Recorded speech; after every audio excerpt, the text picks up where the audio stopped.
guys, welcome back to my channel. My name is Trisha and today on The Aspiring Home Cook we're whipping up a batch of pork vindaloo. Now my mom and dad are both amazing cooks and in the past I know I've shared a few of my mom's recipes with you, but today you're in for an absolute treat. I'm going to share with you one of my dad's favorite recipes. Back home he is famous for his pork vindaloo. Before we head on over and get started, if you're new here and you haven't done so already, please subscribe to my channel, and once you do, click on that little bell icon so that you get notified every time I upload a new video. Alright, so let's head on over to the kitchen now and get started with this recipe. For our vindaloo today, I'm using 1 kilo of boneless pork and I've cut these into little chunks like this. Now here's what we're using for the masala today. I've got 12 Kashmiri chillies. I've got about 6 black peppercorns, 5 cloves, 3 green cardamom pods, roughly about 2 inches of cinnamon. I've got 6 large cloves of garlic, so use about 6 to 8 cloves, and 1.5 inch of ginger. I try and keep the ginger a little less in proportion to the garlic. I find that it adds a better flavor that way. And I've got 1/3 teaspoon of turmeric powder. Now I'm going to grind all of this with some vinegar. I'm using some naturally brewed malt vinegar today. As far as the Kashmiri chilies go, I would recommend deseeding them before you add them to the blender to grind, so that you get a nice rich color from your masala. Now in addition, I've got 1 fairly large onion chopped up finely. This is for the actual curry base, and you're also going to need a few staples like oil, salt and sugar to taste. Alright, so let's start by prepping our ingredients for the masala.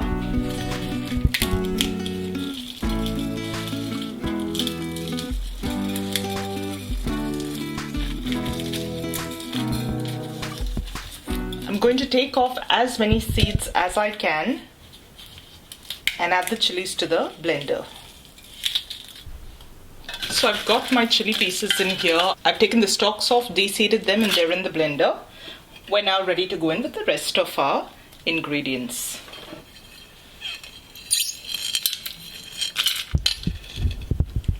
And just to make the grinding process a little easier, I'm going to chop the ginger and garlic a little into slightly smaller pieces and then pop them in.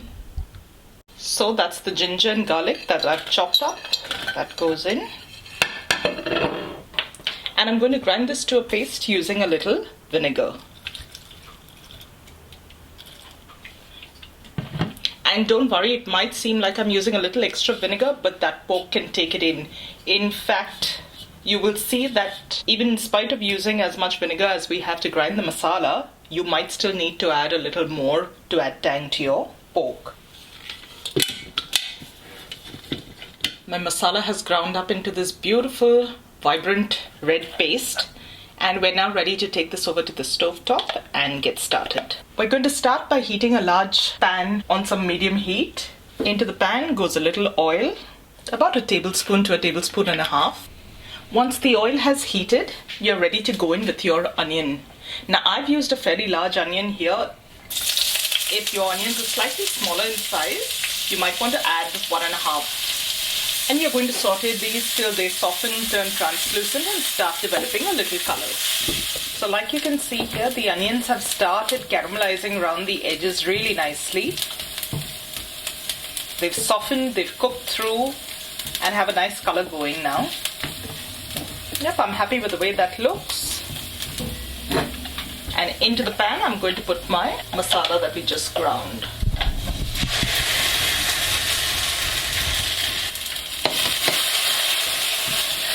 And you're going to fry up the spices on a medium heat for a couple of minutes. In the meanwhile, I've just put a little water in that blender jar. Swirl that around. I'm going to extract all that spice paste that was left behind and add it to the pot. And now we're going to let this fry off for a few minutes. This tiny bit of moisture will help stop the spices from burning while they fry. The masala has fried off nicely. It's turned nice and glossy now. We're ready to go in with our pieces of pork. You're going to stir that, making sure that that masala has coated all of those pieces really well.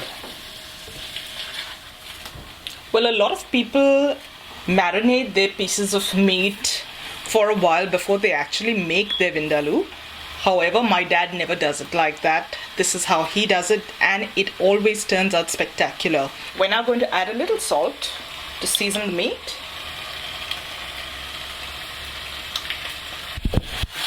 Stir that and let those pieces of meat sear for a little bit in that masala. Okay, now the pork pieces have had the chance to fry off for a couple of minutes in those spices. All that's left to do now is add a little water. Now this will depend on the kind of consistency that you want and the cut of pork that you're using, how tender the pork is, all such things. So add a little water, put the lid on and cook it till that pork is tender. Every once in a while, just check on your pork, give everything a good stir and let it continue cooking.